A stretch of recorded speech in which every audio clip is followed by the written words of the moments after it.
सभी विद्यार्थियों का फिर से हम स्वागत करते हैं। 9th की साइंस 1 के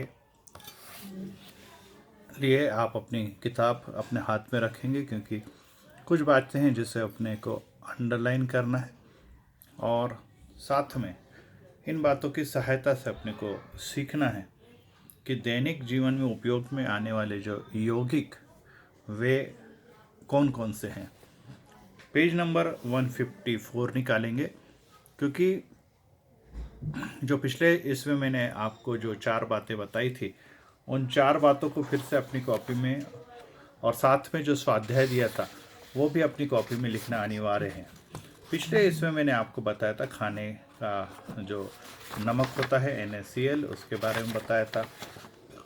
फिर उसके बाद दूसरा आपको बताया था सोडियम बाइकार्बोनेट, जिसको हम खाने का सोडा भी कहते हैं, NaHCO3।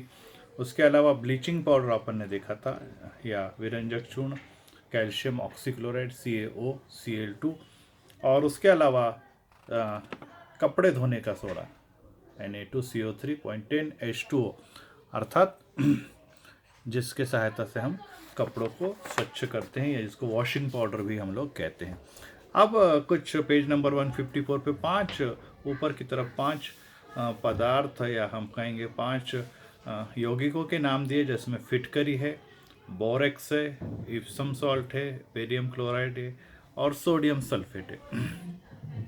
फिटकरी, जिसको एलम भी कहते हैं, तुरटी, मराठी में शब्द है तुरटी, इसका भी इस्तेमाल करते हैं। सभी लोग जानते हैं कि बारिश के दिनों में जब पानी बहुत गंदा हो जाता है, तो ऐसे अवस्था में हम लोग क्या करते हैं कि पानी में जब इस एलम या फिटकरी को घुमाते हैं, तो सभी भी जितनी भी उसमें गंदगी है वो नीचे पानी में बैठ जाती है। अर्थात दूसरा, जब हम नाई के पास जाते हैं और शेविंग करते हैं तो कट जाता है कई बार, तो वो क्या करता है कि उसमें से एलम या फिटकरी को घुमाता है, जिससे खून रुकना बंद हो जाता है। तो ये खून रुकना ये स्कंदन कहलाता है। या सब जो फिटकरी को घुमाने के कारण क्या होता है कि जो धूल या मिट्टी है उसका घनत्व बढ़ जाना, ये भी स्कंदन के कारण ही होता है। और उससे मिट्टी या धूल नीचे बैठ जाती गंदे पानी में, और ऊपर शुद्ध पानी रहता है, जिसको अलग करके पीने के लिए हम इस्तेमाल करते, जो शुद्ध ये और कीटाणु विरहित भी होता है। साथ में इसी के अंदर आपको नीला थोते के बारे में भी बताया हुआ है, जो यहाँ पर मौजूद है। और नीला थोता जो होता है वो एनीमिया का निदान करने के लिए, मतलब रक्त की कमी की जांच के लिए उपयोग में लाते हैं। बोर्डो का मिश्रण जो है वो भी अंगूर और खरबूजे के फलों में फफूंदी रोकने के लिए इस्तेमाल में किया जाता है। तो इस प्रकार से इन सब बातों के बारे में हम लोगों ने जान लिया। परीक्षा में ये छोटी बातें भी पूछी जाती है। अब हम पहला पदार्थ जो पढ़ रहे हैं वो साबुन।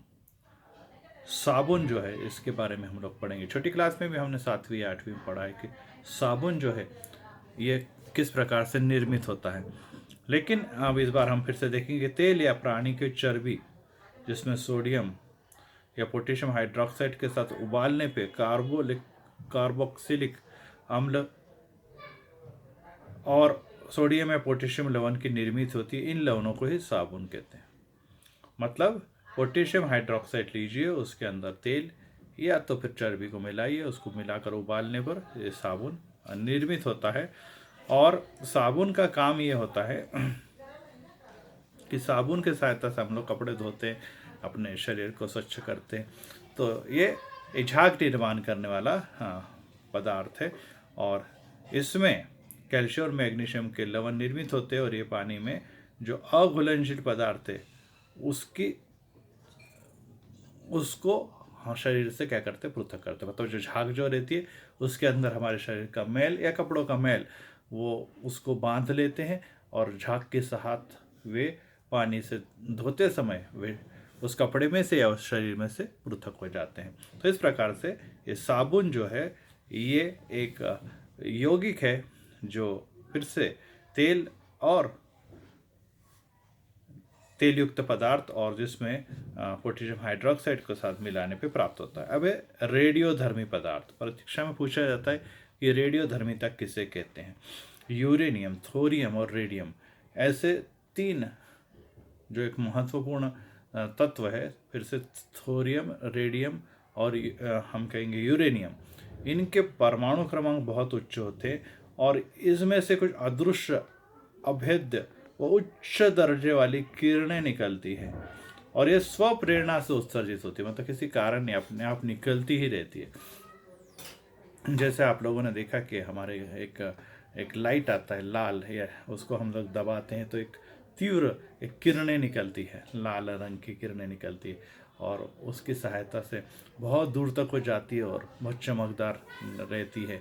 तो इस प्रकार की जो किरणें ही ये फेंकता है या बाहर निकलता है, और ये किरणें बहुत अभेद और उच्च दर्जे की होती है। अब ये जो लाल किरणें होती है एक रंग देती है, परंतु ये जो किरणें वो दिखाई नहीं देती है, फिर भी बहुत भेदक ऐसा कार्य करती है और इसी के गुणधर्म को, ये किरणें उत्सर्जित करने वाले पदार्थ के गुणधर्म को हम रेडियो सक्रियता कहते हैं, रेडिएशन कहते हैं। और जो पदार्थ, जैसे अभी बताया मैंने, रेडियम हो गया, थोरियम हो गया, यूरेनियम हो गया, इन पदार्थों को कहते हैं रेडियो एक्टिव पदार्थ। और इनके नाभिक में से ये किरणें उत्सर्जित होती हैं और इसके बारे में, इसका भी अत्यंत महत्वपूर्ण उपयोग हमारे दैनिक जीवन में अब है। अभी अल्फा, गामा या बीटा, इस प्रकार के अल्फा, बीटा, गामा, ये किरणें जो है, ये वही किरणें हैं जो उत्सर्जित होने वाली किरणें, जिसको हम रेडियो एक्टिव किरणें भी कहते हैं। रुदरफोर्ड ने 1899 में दो किरणों का पता लगाया और नीचे जो एक आकृति दी है अपनी कॉपी में आप लोग बनाएंगे 14.1 में, जिसमें हमें अल्फा, बीटा और गामा किरणों के बारे में बताया कि एक रेडियो आकृति की तरफ जाएंगे। पेज नंबर 155 आपके सामने रखेंगे किताब, ये वीडियो देखते समय उस किताब पे भी अपनी नज़र अब बनाए रखेंगे, कानों से इसे सुनेंगे और क्या मैं बता रहा हूँ देखेंगे। आकृति की तरफ जाइए, एक चौकट है, चौकट के अंदर एक परख नली के जैसा है, उसके अंदर एक छोटा सा पदार्थ रखा है और उसको लिखा है शीशे के गुटके के अंदर रखा हुआ रेडियो सक्रिय पदार्थ। ये शीशे का एक गुटका है, कांच का एक गुटका है और जिसके अंदर एक परख नली के अंदर या उस छिद्र के अंदर एकदम कॉर्नर में एक रेडियो सक्रिय पदार्थ रख दिया। तो ये बहुत ही महंगा पदार्थ है, क्योंकि आप सब लोगों को मालूम होना चाहिए कि इस पदार्थ के द्वारा परमाणु बम बनता है। तो इसका मतलब ये आप सोच सकते हैं कि ये कितना महत्वपूर्ण और कितना महंगा पदार्थ हो सकता है। अब एक रेखा छिद्र है, अर्थात एक छोटा सा छिद्र, सामने एक तख्ता रखा है, उसमें लिखा है। अब आप देख रहे हैं कि बैंगनी रंग की किरण वहाँ से निकली और उसके बाद एक ऊपर अल्फा प्लस और नीचे माइनस, ऐसी दो विद्युत आवेशित पट्टियाँ भी लगा दी। अब एक सीधी किरण निकलती हुई दिखाई दे रही, लेकिन जैसे वे विद्युत आवेशित पट्टी के करीब पहुँचती है, वहाँ से वो तीन भागों में विभाजित होती है। कुछ ऊपर की तरफ अर्थात प्लस की तरफ चली जाती है, कुछ नीचे की तरफ जाती है अर्थात माइनस की तरफ जा रही है, और कुछ सीधी चली जाती है जिसका न तो प्लस की तरफ जा रही है न तो माइनस की तरफ जा रही है। ऊपर की जो ऑरेंज कलर की दिखाई दे रही है वो प्लस की तरफ झुकी हुई है और वो कहलाती है बीटा किरण। अभी प्लस की तरफ जाने वाला है, पर कौन सा आवेश होना चाहिए बताने की आवश्यकता नहीं, सब लोग जानते हैं कि प्लस की और माइनस वाली अर्थात ऋणात्मक गुणधर्म वाली किरण बीटा किरण आकर्षित होगी। नीचे की तरफ जो जा रही है माइनस की तरफ, वो कौन सी जा रही है, हरे रंग में दिखाई देने वाली अल्फा किरण। स्वाभाविक के माइनस की तरफ कौन जाता है, प्लस आवेशित किरण जाएगी। परंतु एक किरण जो है न प्लस की तरफ जा रही है न माइनस की तरफ, वो सीधी ही चली गई, अर्थात वो है गामा। अर्थात गामा मतलब उस पर ना तो है प्लस है ना तो है माइनस है, अर्थात इसका मतलब है इसके ऊपर कौन सी होगा, विद्युत आवेश विरहित किरण ये है। तो ऐसी बातों का रुदरफोर्ड ने जो पता लगाया और उसके द्वारा उन्होंने बताया कि ये रेडियो सक्रिय जो किरणें हैं वो सिर्फ किरणें नहीं है बल्कि विद्युत आवेशित किरणें हैं। इसमें से तीन प्रकार की जो निकल रही है, अल्फा, बीटा और गामा, उसमें से अल्फा, बीटा प्लस माइनस, जबकि गामा विद्युत आवेश विरहित ऐसी किरणें निकलती हैं और ये क्या होती है, ये शरीर के आर पार जाने में भी सक्षम होती है। और आगे जाके मैडम क्यूरी ने, जिसे आगे नोबेल पुरस्कार मिला, रुदरफोर्ड, इनको भी नोबेल पुरस्कार प्राप्त हुआ। इन लोगों ने थोरियम में ऐसे गुणधर्मों का पता लगाया और इसकी सहायता से विश्व में एक बड़ी क्रांति आ गई है। तो पेज नंबर 156 पे आ जाइए, वहाँ पर आपको अल्फ़ा बीटा गामा के बारे में दिखाई देगा कि अल्फ़ा जो है, जैसे मैंने आपको बताया कि ये धनात्मक ध्रुव की तरफ झुकने वाली है, प्रकाश के वेग से भी वेग के 1/5 1/20 गुना चलती है, ऋण पट्टी की ओर आकर्षित होती है, इसलिए धनात्मक आवेशित है, और ये एल्यूमिनियम की चादर को भी भेज सकती है जिसकी मोटाई है 0.02 मीटर सेंटीमीटर, उसके आर पार जा सकती है, इसलिए अति उच्च भेदन क्षमता रखती है। बीटा किरणें माइनस वाली होती है और माइनस वाली होने के कारण इसका भी वेग जो है वो प्रकाश के वेग के 1/5 या 9/10 गुना होता है। ये धन की ओर आकर्षित होने वाली ऋणात्मक किरणें ये 100 गुना अधिक अल्फा किरणों से भी 100 गुना अधिक और 2 मिलीमीटर एल्यूमिनियम की चादर को भेज सकती है। मतलब अल्फा बीटा से 100 गुना अधिक भेदक क्षमता, मतलब आर पार जाने की क्षमता इसमें पाई जाती है। और गामा किरणें जो होती है, जो आवेश रहित होती है, वो प्रकाश के वेग के बराबर चलती है, ये किसी और आकर्षित नहीं होती है, और ये अल्फा किरणों से भी 10,000 गुना अधिक अर्थात 15 सेंटीमीटर मोटाई के शीशे के पर्दे को भी भेद लेने की क्षमता रखती है। इस प्रकार तुलनात्मक स्वरूप में यहाँ पर अल्फा बीटा गामा का गुणधर्म बताएं।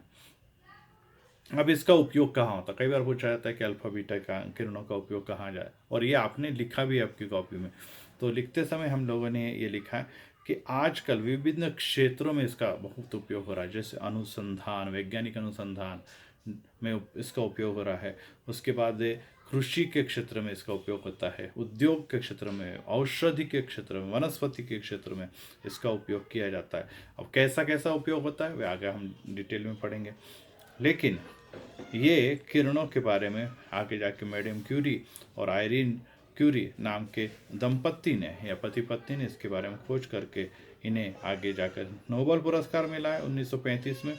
और इनके इस खोज के द्वारा जो इसका उपयोग के बहुत सारे क्षेत्र हमें पता लग गए। पहला क्षेत्र है औद्योगिक क्षेत्र, मतलब इंडस्ट्री में इसका उपयोग किया जाता है। तो रेडियोग्राफी में इसका उपयोग होता है। रेडियोग्राफी का मतलब होता है कि कोबाल्ट 60 और इरिडियम 192, मतलब कि कहीं कहीं पे लोहे की वेल्डिंग में दरारें पड़ जाती है। आपको कहाँ पर पड़ेगी? जहाँ जो बड़ी बड़ी मशीनें होती हैं, जहाँ पे हम लोग फ्लाईओवर होते हैं, जो लोहे के गर्डर के ऊपर खड़े रहते हैं, रेलवे के ब्रिज होते हैं जो अब उसमें दरारें अगर पड़ गई तो ये दरारें हमको दिखेगी नहीं, अंदर की तरफ रहते हैं। ये काफ़ी मोटी जो गर्डर होते हैं, तो इसको ढूंढने के लिए दरार है कि नहीं, ये ढूंढने के लिए किसका उपयोग करेंगे? इसके लिए हम रेडियो सक्रिय पदार्थ का इस्तेमाल करेंगे, जिसे रेडियो सक्रिय समस्थानिक भी कहते हैं। तो ये रेडियोग्राफी कहलाता है। दूसरा है मोटाई, घनत्व और स्तर का पता लगना। एल्यूमिनियम, प्लास्टिक, लोहे, इसमें कम अधिक मोटाई की चादरें जो होती है, और उसका उत्पादन करते समय कितनी मोटाई होना चाहिए, तो ये मोटाई उसके भेदन क्षमता के आधार पे हमें इस रेडियो सक्रिय मापन के द्वारा पता लगती है कि ये इतनी मोटी है, उतनी मोटी नहीं है। कब? जब इनकी निर्मित की जाती है, चादरें बनाई जाती है एल्यूमिनियम की, प्लास्टिक की या लोहे की, पतरे भी कहते हैं अपन लोग इसको। फिर देदीप्यमान रंग, घड़ी के कांटे में और विशिष्ट वस्तु में अंधेरे के समय आप देखते हैं कि रेडियम दिखाई देता है। कई बार आप लोग देखते घड़ी में या रात में दीवारों पर भी, या तो फिर आप लोगों ने देखा कि सिग्नल में, या हम कहेंगे रोड के किनारों में लगे हुए जो सूचना देने वाले बोर्ड लगे रहते हैं, वे रात में बहुत ही अच्छी तरह से चमकते दिखाई देते हैं, लाल रंग में, पीले रंग में, तो सफ़ेद रंग में, और ये रेडियम के रहते हैं। ये रेडियम क्या है? ये रेडियम भी क्या करता है कि प्रकाश को अवशोषित करता है, और बाद में वो क्या करता है, प्रकाश को क्या करता है, उत्सर्जित भी करते रहता है। तो इस प्रकार इसमें भी अल्फा बीटा किरणें ही क्या होगी, उत्सर्जित होती है। तो उसके अलावा सिरेमिक वस्तुओं की निर्मित में भी इसका उपयोग होता है।